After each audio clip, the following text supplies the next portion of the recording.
영혼의 쉼터를 방문해 주신 여러분 반갑습니다. 이정길 목사입니다. 오늘은 예레미야 애가를 살펴보면서 우리에게 무엇을 말씀하시나를 깨닫는 시간이 되기를 원합니다. 예레미야 애가는 이렇게 시작을 합니다. 슬프다 이성이여, 전에는 사람들이 많더니 이제는 어찌 그리 적막하게 앉았는고, 전에는 열국 중에 크던 자가 이제는 과부같이 되었고, 전에는 열방 중에 공주였던 자가 이제는 강제노동을 하는 자가 되었다 라고 시작하는 슬픈 노래 예레미야 애가는 기원전 586년에 바벨론의 3차 공격으로 말미암아 예루살렘 성이 완전히 함락된 후에, 완전히 깨진 후에 예레미야가 기록한 것입니다. 따라서 신학적으로 살펴보면 유다 왕국의 멸망, 또 예루살렘 성의 황폐, 부서짐은 하나님을 배반했던 결과의 하나라고 볼 수 있습니다. 이제 그 왕궁은 물론 하나님의 성전까지 부서지고 약탈을 당했습니다. 선민이라고 교만 떨던 자긍심 다 사라지고 처절하게 죽임을 당하고 있습니다. 예루살렘 성이 2년 동안 포위당하던 기간에 굶주리고 목마르고 미쳐버린 백성들은 결국은 노예가 되어서 잡혀가거나 매를 맞거나 능욕을 당했습니다. 점령군들이 고함치는 소리, 백성들이 지르는 비명소리가 끊일 날이 없었다고 했습니다. 이렇게 사륙과 약탈이 휩쓸고 지나간 자리에는 치욕, 절망만이 남아 있습니다. 이런 심판의 참상을 바라보는 예레미야 선지자의 심정이 어떠했을까요? 바로 얼마 전까지 너희들 회개하지 않으면 죽는다, 죽을 것이다, 심판당할 것이다 라고 그렇게 목이 터져라 외쳤던 예레미야 선지자였지만, 실제로 그 참상을 보니까, 눈으로 보니까 무섭지요. 얼마나 울었을까요? 이렇게 되기 전에 내가 그렇게 이야기했을 때 조금이라도 들었으면 이런 일은 안 당하지 않았을까라고 참으로 크게 후회했을 것입니다. 예레미야가 그동안 뭐라고 외쳤습니까? 그동안 예레미야가 이야기했던 것을 축약을 한다면 예레미야 25장 8절로 14절을 보면 이렇게 요약을 할 수가 있습니다. 내가 바벨론의 왕 느부갓네살을 불러다가, 여기서 내가가 누구예요? 하나님이에요. 바벨론의 느부갓네살 왕을 데려다가 이 땅 너희들 나라를 쳐서 진멸할 것이다. 그래서 너희들 전부 놀램과 비웃음거리가 되게 만들 것이다. 영원히 사람이 살지 않는 폐허가 되게 할 것이다. 그리고 너희들은 붙잡혀가서 70년 동안 바벨론의 왕을 섬기게 될 것이다 라고 예레미야 입을 통해서 하나님께서 경고하시고 선포하셨건만 그 경고를 무시했습니다. 우습게 들었습니다. 그러다 결국은 멸망을 당하고 있는 것입니다. 그런 백성들에게 지금이라도 하나님께 돌아와서 은혜를 입고 회복해라, 회복해라, 은혜를 주실 것이다, 긍휼을 베풀 것이다 라고 소리질러서 소리지르는 예레미야 선지자가 기록한 애가입니다. 눈물로 쓴 기록입니다. 그러면서 너희들 심판이 힘들겠지만, 징계 포로 생활이 힘들겠지만 때가 되면 회복해 주신다고 새 언약을 주셨지 않느냐, 그러면서 하나님의 약속을 선포합니다. 바로 이것이 지금 얘기했던 새 언약에 근거한 예레미야 선지자의 위로의 메시지인 것입니다. 기록을 보면 성벽이 통곡했다, 또 성곽, 이 통곡했다는 말은 엄청 비통함을 표현하는 이야기죠. 사람이 울부짖는 건 당연하고 돌로 만든 성벽과 성곽까지도 울었다라는 어마어마한 표현입니다. 또 유다라는 선민 백성은 불순종으로 인해서 하나님과의 영적 교통이 끊어졌어요. 하나님께서 택한 백성이지만 스스로 하나님을 떠나서 하나님 백성이 아니 됐기 때문에 하나님과 기도로 교통하고 은혜를 입을 수 있는 모든 것이 끊어졌다는 이야기죠. 다시 말해서 영적 교통이 끊어졌다는 얘기는 지금의 우리도 마찬가지예요. 하나님과 관계가 끊어지고 막혀버리면 우리가 아무리 기도해도 응답이 없다는 것이지요. 아무리 예배를 드려도 받지 않으신다는 것이지요. 아무리 찬양을 올려드려도 듣지 않으신다는 것이지요. 이런 무서운 현상은 언제 일어났죠? 하나님을 하나님으로 섬기고 예배하지 않고 그 하나님을 자기의 욕심을 탐욕을 채우는 수단으로 이용했던, 악용했던 그 당시나 지금이나 나타나고 있는 무서운 현상입니다. 그래서 인생 쫄딱 망하고 나니까, 몸 다 버리고 무너지고 나니까, 질고에 아픔에 병으로 고통을 당하고 나니까 그제서야 옛날에 내가 무시했던, 아무것도 아니라고 취급하지 않았던 그 자그마한 은혜 긍휼마저도 어마어마하게 귀하지요. 그립지요. 아련하게 떠오르는 그 은혜, 그때 그 은혜를 감사했으면 얼마나 좋았을까라는 마음이 들게 된다는 것이죠. 그게 연약한 인간이에요. 그 일을 당하고 망하고 나니까 이제서 감사가 나오고 그때 은혜가 다시금 사모하게 되는 마음이 생겨나는 것이 곧 연약한 인간이 인생 바닥 쳐봐야 삶이 무엇인지 조금씩 알게 돼간다는 것이죠. 성숙돼 간다는 것이죠. 윤리를 부르짖고 이렇게 살아야 되는 거야, 거룩하게 살아야 되는 거야, 도덕적으로 살아야 되는 거야 라고 말로는 떠들지만 실제 우리의 모습을 보면 허울뿐이에요. 껍데기뿐이에요. 가식과 물질의 노예가 이미 되어버린 우리들의 모습이에요. 예레미야 선지자가 외쳤고, 애가의 기록처럼, 슬픈 노래 애가의 기록처럼 쫄딱 망해버려고 저주받은 그 사람들과 우리의 모습이 별반 다르지 않다는 것을 우리가 발견해야 된다는 것입니다. 오죽하면 하나님께서, 우리를 창조하신 하나님께서, 우리 하나님의 아버지께서 하나님이 계신 집이라고 하는 성전이 무너져 버리는데도, 불타 버리는데도, 부서져 버리는데도, 약탈당하는데도 그냥 보고만 계셨답니까? 회개하라고 해도 평안이다, 축복이다라고 하는 거짓말 선포한 사꾼 목사들의 책임입니다. 그리고 하나님의 말씀을 따르지 않고 그들의 말을 좋아하라고 그들을 따라갔던 우리들의 잘못입니다. 그래서 하나님은 그들에게 말씀하셨지 않습니까?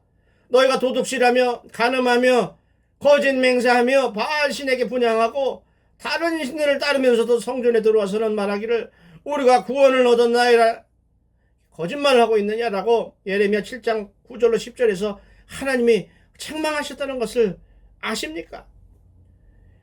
하나님이 오죽했으면 이렇게 해서라도 남은 자들 조금이라도 하나님이 계신 것을 깨닫게 하시려고, 하나님께 돌이키게 하시려고 자기 백성과 성전을 없애도록 허락하셨습니까? 인간의 단순한 기준이 아니라 사람의 생각을 초월하는 어마어마한 일을 보여서 충격을 주어서 하나님이 계신 것을 느끼게 하시고자 하신 것입니다. 그것도 좋게 얘기해서 안 되니까 가장 싫어하는, 하나님과 관계가 없다고 믿고 있는 유대인들이 믿고 있던 그 더러운 이방인들의 손을 빌려서 자기들을 치게 하시고 모든 것을 무너뜨리게 하신 그 안타까운 하나님의 마음을 우리는 이해할 수 있어야 할 것입니다. 오죽하면 하나님께서 그렇게 하셨을까라는 마음을 우리가 이해할 수 있어야 한다는 말입니다. 사랑하는 여러분, 하나님을 찾을 때요, 하나님을 바라볼 때요, 하나님을 기도할 때요, 헛된 모습이 아니라, 가정스러운 모습이 아니라, 가식적인 모습이 아니라 우리 마음에서 진정으로 우러나는 그런 믿음이 없이는 하나님을 만날 수 없다는 것을 아시지요? 당연히 은혜를 입을 수 없다는 것을 우리들이 더 잘 알고 있지 않습니까? 기억해야 할 줄로 믿습니다. 이런 상황을 예레미야 선지자는 울면서 기록하고 있는 것입니다. 누굴 위해서 기록할까요? 이미 다 망해버린 그들인데요. 우리를 위해서입니다. 후대의 후손들을 위해서. 얘들아, 상상할 수 없고 거짓말 같은, 꿈에서도 일어날 수 없는 그 일들이 실제로 일어났었다. 지금 내가 그것을 보고 기록하고 있다. 얘들아, 들어봐라. 하나님이 계시다는 하나님의 성전이 이방인들에 의해서, 개같은 이방인들에 의해서 다 무너졌단다. 다 깨뜨려 버렸단다. 다 약탈당하고 불살라져 버렸단다. 하나님의 백성이라고 하는 선민들이 짐승처럼 도륙을 당했다, 죽임을 당했다라고 증언하는 것입니다.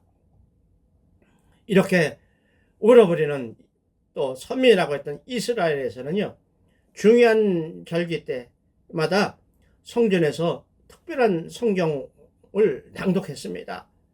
잠깐 말씀을 드리면 출애굽을 기념하는 6월절에는 아가서를 낭독했습니다. 그리고 맥추절이라고 하는 오순절에는 룻기를 낭독했습니다. 추수를 다 마치고 감사하는 장막절에는 전도서를 낭독했습니다.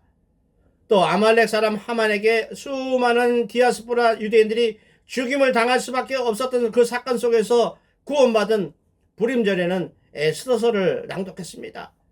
그리고 아부월에는 오늘의 예레미야 애가를 낭독했습니다. 아부월이란 말은 히브리 달력으로 5월달이라는 말입니다. 5월달. 따라서 아부월 제9일, 곧 5월 9일이란 말은 이스라엘에게는 가장 수치스럽고 슬픈 날 중에 하나입니다. 다시 말해서 출애굽 이후에 가나안 땅 정다금 사건에서 하나님이 약속하셨던 가나안 입성을 의심했습니다. 그렇게 하지 못할 거다. 우린 들어가지 않을 것이다. 우리는 메뚜기에 지나지 않으니 하나님의 말씀하신 것을 믿을 수 없다라고 12명 중에서 10명의 말을 쫓았던, 그래서 밤새도록 통곡했던, 하나님을 원망했던 60만 3,550명 장정 60만 3,550명 중에서 여호수아와 갈렙 두 사람을 뺀 60만 3,548명이 모두에게 내려진 죽음의 재앙, 저주로 시작되는 일이 이스라엘 역사에서 여러 개 일어나고 있는데, 오늘은 시간 관계상 두 가지만 말씀드려 봅니다. 첫 번째로 오늘 본문처럼 기원전 586년에 바벨론의 느부갓네살 왕이 이끄는 군대가 솔로몬 성전을 파괴하고 불지르고 성벽까지 모두 파괴해버렸습니다. 지금으로부터 2500년 전에 10만 명이라는 인간들이 살해당했습니다. 나머지 남은 건 모든 것 추방당하고 포로로 잡혀갔습니다. 예레미야서 52장 기록을 보면 시드기야 왕 제9년 열째 달에 바벨론 왕 느부갓네살이 군대를 거느리고 예루살렘을 치러 올라와서 그 성에 진을 치고 주위에 토성을 쌓고 2년 동안이나 포위했다고 했습니다. 들어가지도 못하고 나오지도 못하게 포위하고 있었다고 했습니다. 굶겨 죽이는 거죠. 굶겨 죽이는 거예요. 먹을 것도 없고 마실 물도 없고 굶겨 죽이는 것이죠. 이렇게 2년 동안 완전히 출입이 통제당한 상태에서 어떤 일들이 벌어졌습니까? 그냥 인간들이 하는 이야기가 아니죠. 성경의 기록을 찾아보면 같은 역사를 기록했던 열왕기하 25장에도 2년 동안 포위되어서 양식이 떨어졌다라고 기록을 하고 있습니다. 그리고 시드기야 왕의 아들들은 시드기야 왕이 보는 앞에서 죽여버립니다. 그리고 시드기야 왕은 두 눈을 뽑힙니다. 그리고 쇠사슬은 묶여서 바빌론으로 끌려갔다고 기록하고 있습니다. 예레미야 때 먼저 번에 12번째 이야기 때 말씀드린 것처럼 예레미야 선지자가 회개하고 돌이키라고 했을 때 조금이라도 움직였으면, 반응했으면 얼마나 좋았겠습니까? 이런 처참한 일을 당하는 예레미야 애가를 기록한 것이 바로 이겁니다. 어떻게 해서 하나님의 진노를 살 만한, 하나님의 경고를 무시한 결과가 어떻게 나타났나, 실제로 어떻게 나타났나를 기록한 것이 예레미야 애가입니다. 슬픈 노래죠. 예레미야 애가 2장에서는 이렇게 말을 하고 있습니다. 울고 있습니다. 여호와여 보시옵소서, 하나님 보세요라는 이야기죠. 여인들이 어찌 자기 열매 곧 그들이 낳은 아이들을 먹어오며 하도 먹을 것이 없어서 자기 태에서 난 자기 자식을 잡아먹는다는 이야기입니다. 제사장들과 선지자들이 어찌 주의 성소에서 죽임을 당하오리까? 하나님께 예배하는 제사드리는 제사장들과 선지자들이, 하나님의 말씀을 전하는 선지자들이 주님이 계신, 하나님 계신 성전 안에서 죽임을 당하는 경우가 지금 일어나고 있습니다라고 이야기하는 것입니다. 그리고 늙은이와 젊은이가 다 길바닥에 엎드려졌습니다. 다 죽었다는 얘기입니다. 내 처녀들과 내 청년들이 칼에 다 쓰러졌습니다라고 울면서 기록하고 있습니다. 그토록 선지자를 통해서 회개하고 하나님께 돌아와라고 그렇게 경고하셨건만, 요즘 우리들처럼요, 뭐야 아무 일도 없이 잘 살아왔구만, 왜 너희들은 회개하라고 이야기하는 거야? 라고 대들면서 무시했던 결과입니다. 그렇게 하나님의 경고를 무시한 결과가 어떻게 나타났습니까? 조금 전에 이야기한 것을 다시 자세하게 설명을 드리면 2년 동안 예루살렘 성이 완전히 포위당해서 먹을 것이 얼마나 없었으면 자기 자식을 잡아서 먹습니까? 예레미야가 2장 3절은 원수 앞에서 그의 오른손을 뒤로 거두어 들이셨다고 했습니다. 항상 우리를 지키시던 하나님의 의롭고 강하신 오른손이 저들을 뿌리치신 것입니다. 뿌리치신 것입니다. 보호하는 것이 아니라 뿌리치셨다는 얘기입니다. 지금 우리들은, 여러분들은요, 하나님의 보호막 속에, 은혜 속에, 말씀 속에, 말씀에 순종하면서 하나님의 은혜를 간구하는 기도를 드리고 있는지 다시 한번 돌아볼 수 있기를 원합니다. 두 번째로 AD 70년 곧 기원 후지요. 예수님이 승천하신 후지요. 예수님이 승천하시고 37년 된 해입니다. 기원 후 70년에 로마 제국의 티투스 장군이라는 사람이 이끄는 로마 군대가 두 번째 성전을 완전히 무너뜨리고 있습니다. 기원전 586년에 첫 번째 성전이 무너진 후 656년이 지난 같은 날 5월 9일 날에 로마 군인들에 의해서 두 번째 예루살렘 성전이 파괴를 당하고 있습니다. 그 당시 유대인 200만 명 이상이 죽임을 당했고 100만 명 이상이 추방되었다고 역사는 기록하고 있습니다. 지금의 인구 숫자가 아니라 2000년 전 이스라엘 인구 거의 전부입니다. 두 번째 성전이란 말은 솔로몬 성전이 무너진 이후에 70년 포로 생활을 하고 나서 느헤미야나 학개나 이런 선지자들의 인도에 따라서 다시 세워진 성전을 헤롯이라는 왕이 46년간이나 계속 증축해서 세운 예수님 계신 그 당시에 있었던 성전을 말씀하는 것이죠. 그러면 두 번째는 어떤 일이 있어서 망했을까요? 어떤 일이 있어서 그렇게 무너졌을까요? 성전이. 예수님께서는 누가복음 19장 43절로 44절에서 이렇게 말씀하셔요. 날이 이를지다. 날이 이를 것이다. 내 원수들이 토들을 쌓고, 아까 얘기했던 토성이 있죠. 너를 둘러서 지면으로 가두고 포위했다는 얘기죠. 또 너와 네 자식들 땅에 메어치며 돌 하나도 돌 위에 남기지 아니하리라고 예언하셨습니다. 37년 후에 있을 일을 예언하고 계셨다는 것이죠. 그 예언을 받아들였으면 얼마나 좋았겠습니까? 하나님의 말씀을 믿었으면 얼마나 좋았겠습니까? 그래서 회개했으면 얼마나 좋았겠습니까?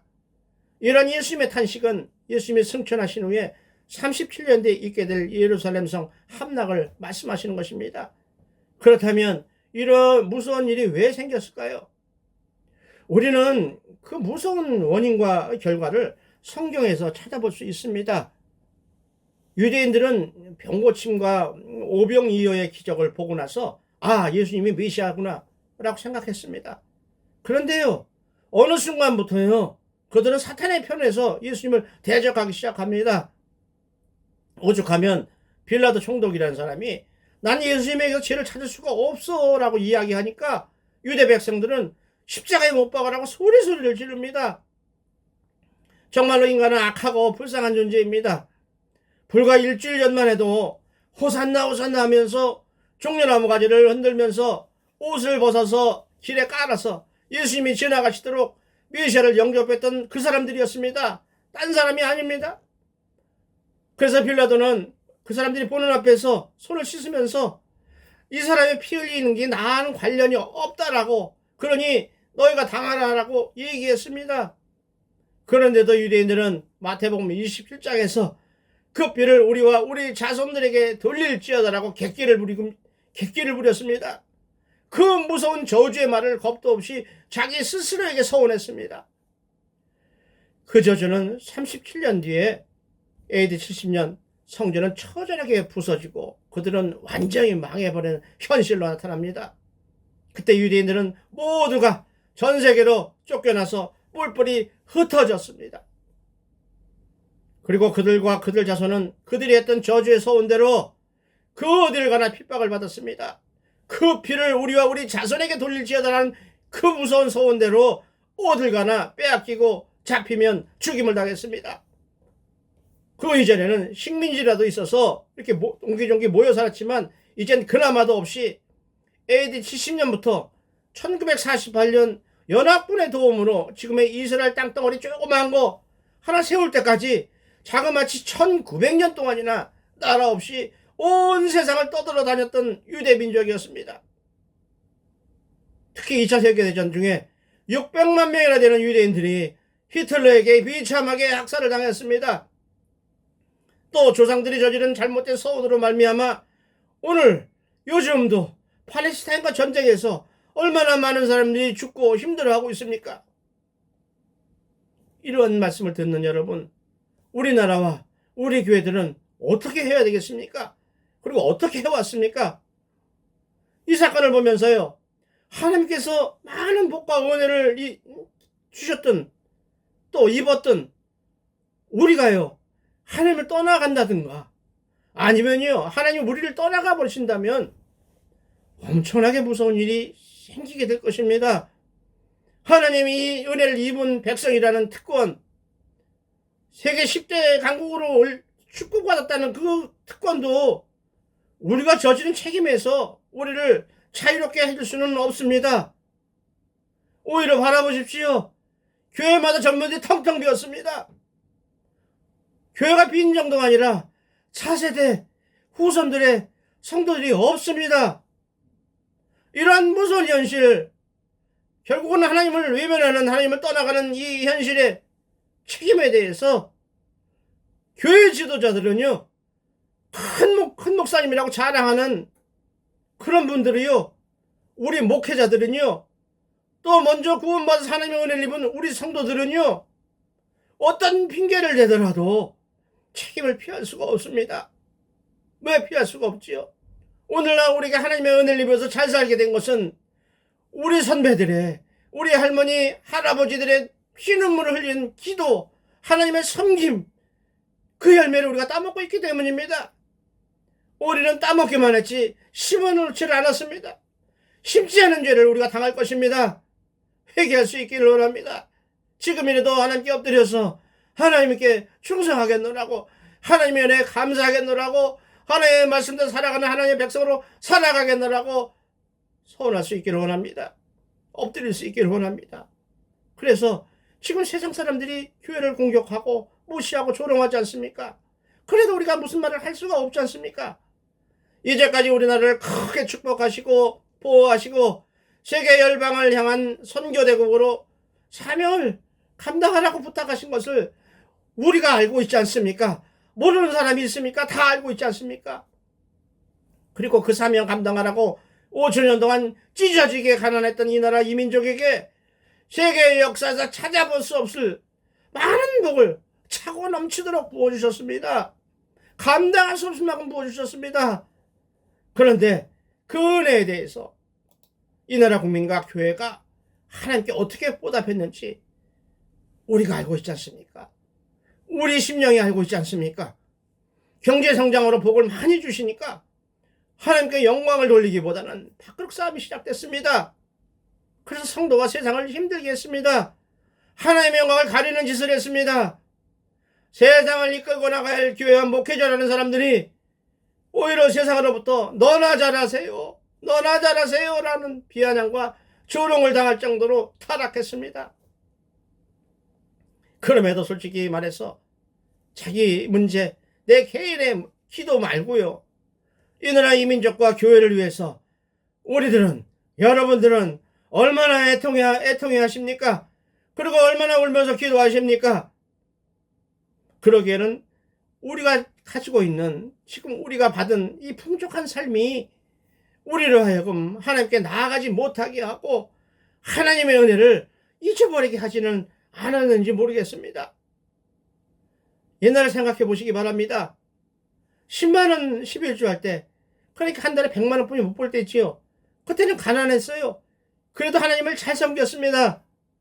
20만원 11주 할 때도 열심히 교회를 섬겼습니다. 그래서 하나님이 복을 주셔서 500만원을 벌게 하십니다. 그랬더니 11조 50만원이 아까워서 11조는 못 드리더라도 하나님을 떠나버리고만은 비극과 저주의 행동이 나타나기 시작해서 우리를 망하는 길로 인도하지는 않았는지 두려운 마음으로 돌아볼 수 있기를 원합니다. 그런데 여러분, 후손들을 사랑하시죠? 여러분들의 자손들을 사랑하시죠? 그 사랑하는 후손들과 자손들이 하나님의 은혜 안에서 살게 하려면, 하나님의 주시는 복 안에서 풍성하게 살게 하려면 교회가 살아남아 있어야 한다는 얘기입니다. 하나님의 말씀과 은혜가 긍휼함이 선포되어지고 내려지는 교회가 살아있어야 한다는 것입니다. 그래야 그들의 미래가 보장받는다는 것입니다. 에레미야가 1장 12절은 이런 말씀이 있습니다. 저주받아서 망해가는 이스라엘 사람들을 구경해요. 이방인들이 지나가면서 그렇게 사니까 그렇게 됐지 라고 흉을 보면서 지나가는 이방인들에게, 지나가는 모든 사람들이요, 너에게는 이런 일이 관계가 없는지, 곧 나의 고통과 같은 고통이 있는지 없는지 살펴볼지어다라고 고백하고 있습니다. 무서운 이야기죠. 지금의 우크라이나 러시아하고 싸우는 것처럼, 또 이스라엘이나 팔레스타인이 죽이고 싸우는 것처럼 전쟁으로 많은 사람이 죽고 고통당하고, 또 아프리카처럼 굶어 죽어가는 나라, 또 그 나라 사람들이 여러분들 보이지 않습니까? 뉴스를 통해서 해더라도 여러분의 눈에 들어오지 않지요. 내가 풍성하니까, 내가 배부르니까 배고픈 것을 기억을 못하지요. 이렇게 우리 주변에서 망하고 죽어가고 눈물 흘리는 사람들을 볼 때, 그 나라들의 형편을 볼 때 남 일로 보지 말고, 뉴스에 나오는 이야기야 라고 보지 말고 우리 자신을 되돌아보고 회개하고 올바로 쓰라고 하는 말씀으로 받으셔야 할 줄로 믿습니다. 그래서 예레미야 선지자는 아무 말씀도 들을 염치가 없어요. 그래서 하나님께 엎드려서 울기만 합니다. 그러면서 마지막으로 하나님께 기도합니다. 자기 민족을 위해서 기도합니다. 여호와여, 주는 영원히 계시오며 주의 보좌는 대대에 이르니이다. 주께서 어찌하여 우리를 영원히 잊으시오며 우리를 이같이 오래 버리시나이까? 여호와여, 우리를 주께로 돌이키소서. 그리하시면 우리가 주께로 돌아가겠나이다. 올해 날들을 다시 새롭게 하사 옛적 같게 하옵소서 라고 기도하고 있습니다. 우리를 주께로 돌이키소서라고 예레미야 선지자는 기도하고 있습니다. 비록 나라가 완전히 망했지만, 또 앞으로 70년 동안 포로 생활을 해야 하지만, 그래도 회복시키신다는 새 언약 하나를 붙들고 부르짖고 기도하는 것입니다. 소망을 붙드는 것입니다. 여러분, 힘든 일이 있어서 다 죽어갈 정도로 몸이 무너졌다 하더라도 하나님을 믿으시면 하나님께서 회복시키실 것을 믿으시기 바랍니다. 하나님을 붙잡으시면 하나님이 행하실 것을 믿음으로 받아서 누리시고 일어나시고 회복되시기를 예수님의 이름으로 축원을 드립니다. 우리나라 교회, 또 우리 형편 많이 어렵습니다. 그러나 정작 중요한 것은 조금 전에 이야기했듯이 하나님이 주신 꿈, 하나님이 주신 약속이 여러분 심령 안에 있느냐 하는 것입니다. 그래서 그 약속을 믿고 하나님에게 나는 할 수 없지만, 어찌할 수 없지만 나 삶을 모든 것을 통째로 맡길 수 있는 진정한 믿음이 있느냐 없느냐, 그것이 중요한 것이라는 것이죠. 그러므로 우리도 믿음을 회복하면 회복될 수 있습니다. 기도할 수 있습니다. 하나님께 부르짖고 하나님의 은혜를 간구할 수 있게 될 것입니다. 하나님께서는요, 도전하는 자에게, 하나님께 나아오는 자에게 힘과 능력을 베풀어 주실 것입니다. 그러므로 하나님의 은혜로 여러분 모두 회복될 수 있을 것입니다. 하나님께서는 예레미야 33장에서 말씀하시기를, 너는 내게 부르짖으라. 내가 내게 응답하겠고 내가 알지 못하는 크고 은밀한 일을 내게 보이리라라고 우리에게 약속해 주고 계십니다. 이 약속의 말씀을 붙들고 기도할 때에 하나님께서 우리에게 닥친 어둠과 미움을 극복하고 다시 회복시켜 주실 것입니다. 항상 하나님께서 도우시는 은혜가 넘치시기를 우리 주 예수 그리스도 이름으로 축원을 드립니다. 여러분 힘내시기 바랍니다. 우리를 도우실 수 있는 분은 세상이 아닙니다. 하나님뿐이 없다는 것을 믿음으로 고백하는 저와 여러분이 될 수 있기를 원합니다. 하나님 아버지, 오늘도 말씀을 허락하시니 감사합니다. 그리고 함께해 주신 여러분 사랑합니다. 다음 주에 기도로 더 준비해서 회복의 선포를 하는 에스겔을 가지고 여러분을 찾아뵙도록 하겠습니다. 감사합니다. 감사합니다.